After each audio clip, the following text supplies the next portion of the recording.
Investasi ke perusahaan startup dinilai dari konsep aplikasi yang diformulasikan pendiri dan CEO perusahaan.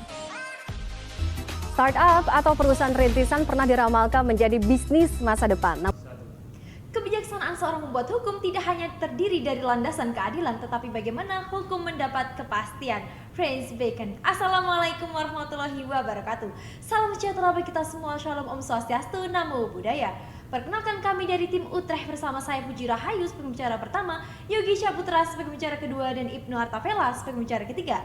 Dewan juri yang terhormat, mosi percepatan kita kali ini menghendaki adanya keabsahan perjanjian elektronik di dalam startup. Dan untuk pertama kalinya, kami menyatakan sikap tegas bahwasanya kami menerima lahirnya mosi percepatan kali ini dengan didasari oleh 3 pandangan argumentasi utama. Argumentasi yang pertama yakni berdasarkan landasan filosofis ataupun latar belakang mosi yang akan disampaikan oleh saya selaku pembicara pertama. Argumentasi yang kedua yakni berdasarkan yuridis, teori dan juga dogma-dogma hukum yang akan disampaikan oleh pembicara kedua kami.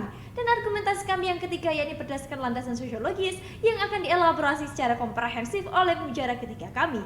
Namun Dewan Juri yang terhormat, sebelum melangkah jauh pada bahtera argumentasi, izinkanlah kami terlebih dahulu untuk mendefinisikan preferable mosi agar mengarahkan dialektika kita menjadi dialektika yang konseptual dan dapat dipertanggungjawabkan.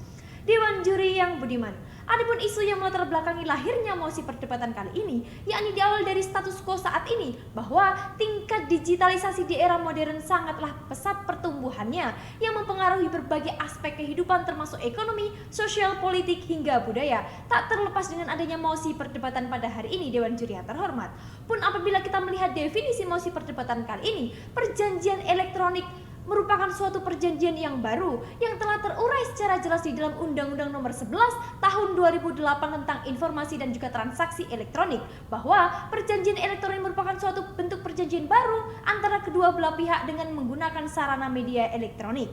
Pun David dalam bukunya Startup Playbooks yang mendefinisikan startup merupakan suatu bentuk perusahaan ataupun suatu organisasi perusahaan baru dalam bidang teknologi.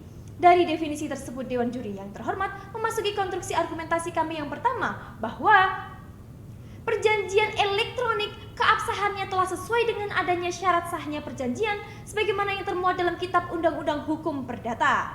Hal ini pun Dewan Juri yang terhormat berkaitan dengan adanya sila keempat Pancasila, yakni kerakyatan yang dipimpin oleh hikmat kebijaksanaan dalam permusyawaratan perwakilan, yang pada dasarnya sila keempat ini berkaitan dengan adanya pemufakatan yang dicapai melalui sebuah musyawarah. Senada dengan hal tersebut, sejatinya perjanjian elektronik terkait dengan keabsahannya telah sesuai dengan amanat Pancasila sebagai falsafah hidup bangsa yang ditandai dengan terpenuhinya syarat sahnya perjanjian sebagaimana yang termuat di dalam pasal 1320 KUH Perdata.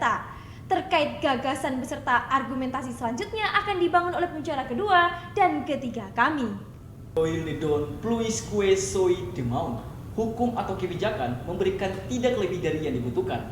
Korelasi dalam mosi perdebatan pada hari ini yakni keabsahan perjanjian elektronik pada startup. Berdiri pada posisi pro, kami sangat menyetujui perkembangan globalisasi yang semakin masif terjadi karena perkembangan zaman. Maka dari itulah kami di sini menyetujui jika kebijakan tersebut menimbulkan sebuah utilitas terhadap masyarakat, yang mana jika kita mengkonsepkan bahwa bisnis startup dapat diartikan sebagai perusahaan yang baru saja didirikan dan masih dalam tahap perkembangan maupun penelitian agar dapat menemukan pasar yang tepat untuk mengembangkan produk ataupun jasa yang ingin ditawarkan. Sebagai konsekuensi logisnya, konstitusi sebagai guru tertinggi negara dalam pasal 28F menegaskan bahwa setiap orang berhak untuk berkomunikasi dan memperoleh informasi untuk mengembangkan pribadi dan lingkungan sosialnya, serta berhak untuk mencari, memperoleh, memiliki, menyimpan, mengolah maupun menyampaikan informasi dengan menggunakan segala jenis saluran yang tersedia. Lalu Dewan Juri, apakah perjanjian elektronik pada startup apakah suatu permasalahan ataupun suatu kebutuhan? Mari kita lihat dalam paparan argumentasi kami yang kami menyetujui mosi perdebatan pada hari ini. Salam sejahtera bagi kita semua. Shalom Om Swastiastu, Namo Buddhaya. Saya selaku pembicara kedua dari tim pro yang mana akan membangun kembali argumentasi yang telah dikemukakan dengan cantik oleh pembicara pertama kami. Tetapi sebelum masuk pada bahtera argumentasi kami, saya akan membagikan konstruksi perdebatan dalam 2 klaster. Klaster yang pertama adalah penjelasan mosi perdebatan, dan klaster yang kedua adalah bentuk argumentasi yang akan menopang tim kami dalam mosi perdebatan pada hari ini. Baiklah, masuk dalam klaster yang pertama adalah poin-poin bentuk penjelasan mosi perdebatan. Dewan juri pada prinsipnya keabsahan suatu perjanjian tidak ditentukan oleh fisik atau dari perjanjian tersebut, baik cetak maupun digital atau elektronik, baik lisan maupun tulisan, akan dianggap sah menurut hukum jika memenuhi kriteria pasal 1320 BW. Yang namun hal ini yakni memenuhi syarat kesepakatan, kecakapan, objek yang spesifik dan sebab-sebab yang halal sebagaimana diuraikan dalam pasal tersebut. Sehingga perjanjian elektronik bisa menjadi salah satu solusi yang dibutuhkan para pelaku bisnis startup dalam mempermudah aktivitas perusahaannya. Dewan juri yang terhormat, masuklah dalam klaster yang kedua adalah bentuk-bentuk argumentasi yang akan menopang tim kami dalam mosi perdebatan pada hari ini. Yang dimana ada dua argumentasi yang dimana akan saya mengemukakan secara yuridis normatif. Yang pertama, keabsahan perjanjian elektronik pada startup merupakan langkah kebijakan yang menyokong kestabilan dan lebih mudah untuk segala kebutuhan, khususnya perusahaan. Kemudian yang kedua adalah perjanjian elektronik pada startup dapat meningkatkan keamanan bisnis. Baiklah, masuk dalam argumentasi kami yang pertama, yakni teknologi diciptakan untuk membantu mempermudah kegiatan manusia. Begitu pula dengan kehadiran perjanjian elektronik. Jika kita mengacu pada Undang-Undang Nomor 19 Tahun 2016 tentang informasi dan transaksi elektronik, pada pasal 5 sampai pasal 12 dijelaskan bahwa informasi elektronik atau dokumen elektronik hasil cetaknya merupakan alat bukti hukum yang sah, yang merupakan perluasan dari alat bukti yang sah sesuai dengan hukum acara yang berlaku di Indonesia. Dan juga kita tidak lupa bahwa ketentuan pada Perdata dan Undang-Undang IT yang menunjukkan bahwa perjanjian yang dibuat secara elektronik memiliki kekuatan yang sama dengan perjanjian yang ditandatangani oleh para pihak secara langsung dengan kehadiran yang secara langsung pula para pihak. Demikian halnya Dewan Juri dengan kekuatan pembuktian perjanjian elektronik maupun rekaman akan memiliki kekuatan pembuktian yang sama dengan perjanjian yang ditandatangani langsung oleh para pihak. Tentunya berkaitan dengan perjanjian pada saat melalui keabsahan pada perjanjian elektronik itu sendiri, Dewan Juri terhormat. Kemudian masuk ke dalam argumentasi kami yang kedua adalah perjanjian elektronik pada startup dapat meningkatkan keamanan bisnis, Dewan Juri terhormat. Gustav Rabru dalam teori hukum responsifnya menjelaskan bahwa hukum dapat memenuhi 3 unsur. Yang pertama mengenai kepastian, keadilan, dan juga kemanfaatan. Salah satu bentuk tujuan hukum adalah kemanfaatan. Keamanan data pada perusahaan startup, baik berskala besar atau kecil, adalah sebuah kewajiban. Salah satu cara yang dapat ditempuh untuk mewujudkan hal-hal tersebut dengan cara menggunakan perjanjian elektronik. Penerapan perjanjian elektronik sebenarnya sesuai dengan karakter startup yang dekat dengan teknologi digital. Dewan Juri semakin jarang menggunakan kertas fisik dan lebih banyak menggunakan dokumen digital untuk berbagai keperluan. Selaras dengan hal ini pun telah yang saya sebutkan yakni teori Gustav Rabru bahwa perjanjian elektronik pada startup dapat meningkatkan keamanan bisnis, yang mana hal ini dapat meningkatkan kebermanfaatan terhadap masyarakat luas, yang dimana hal tersebut berkaitan dengan mosi perdebatan pada hari ini, bahwa kami sangat setuju bahwa keabsahan perjanjian elektronik dapat berguna bagi perusahaan startup. Maka dari itu Dewan Juri yang terhormat, argumentasi penutup maupun kesimpulan ataupun gagasan yang bersifat sosiologis akan dijelaskan lebih lanjut oleh rekan saya selaku pembicara ketiga. Fakta Sans servanda, setiap perjanjian itu mengikat para pihak dan harus ditaati dengan itikat baik. Dewan Juri yang terhormat, terhadap mosi perdebatan kali ini yakni keabsahan perjanjian elektronik pada startup, pada hakikatnya telah mengikat kedua belah pihak serta sudah sesuai dengan syarat sah perjanjian yang telah diterjemahkan dalam pasal 320 Kitab Undang-Undang Hukum Perdata. Untuk itulah untuk kesekian kalinya kami tetap menyatakan sikap bahwa kami mendukung adanya mosi kali ini. Bentuk kesepakatan kami atas mosi kali ini dilandasi oleh konstruksi argumentasi besar kami, yakni urgensitas keabsahan perjanjian elektronik pada startup ditinjau dari aspek sosiologis sebagai bentuk penjabaran atas argumentasi yang telah disampaikan oleh pembicara pertama dan pembicara kedua dari tim kami. Dewan Juri yang terhormat, secara eksplisit urgensitas keabsahan perjanjian elektronik pada startup sangat mempengaruhi pada aspek kemanfaatannya selain daripada aspek kepastian hukumnya. Selain itu, manfaat yang telah disebutkan sebelumnya secara kompleks, ada beberapa manfaat yang dapat diperoleh dari aspek sosiologis masyarakat yang menggunakan startup pada perjanjian elektroniknya, yaitu 1. Kontrak berjalan dengan cepat, 2. Tidak mengeluarkan biaya yang banyak, 3. Kontrak atau perjanjian dapat diterima secara langsung, 4. Format perjanjian telah tersedia dan bentuknya tulisan, tinggal mengisikannya saja. Yang kelima, pembayaran atas barang ataupun objek yang diperjanjikan lebih cepat diterima. Yang keenam, hasil perjanjian lebih cepat diterima. Yang ketujuh, dengan adanya teknologi yang cukup canggih, dokumen yang sengaja atau tidak disengaja terhapus dapat dilacak ataupun dikembalikan kembali. Namun, selain manfaat tersebut juga terjadinya adanya potensi pelanggaran dalam perjanjian elektronik yang mempengaruhi keabsahannya.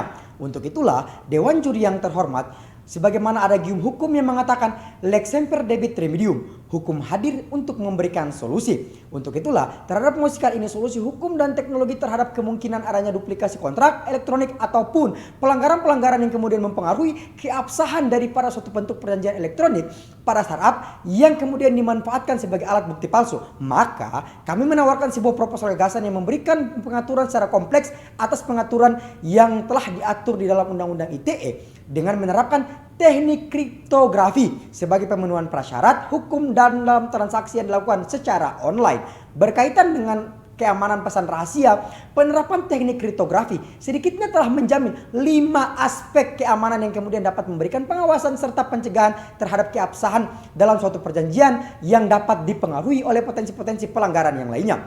Yang mana bentuk penjaminan 5 yang telah saya sebutkan tadi dari teknik kriptografi, yang pertama adalah keotentikan. Keotentikan, penerima pesan harus mengetahui siapa pengirim pesan tersebut dan harus benar-benar yakin bahwa pesan tersebut berasal dari si pengirim yang diyakinkan tersebut. Sedangkan yang kedua, integritas.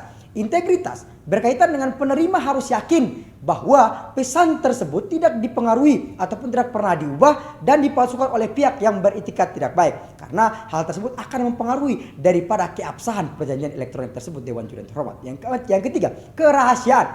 Pesan tersebut harus tidak dapat dibaca oleh pihak yang tidak berkepentingan. Karena Dewan Juri terhormat, apabila ada bentuk perjanjian yang kemudian sangat privat diketahui oleh pihak lain, hal tersebut akan mempengaruhi daripada jalannya kesepakatan dari perjanjian yang telah dibuat tersebut.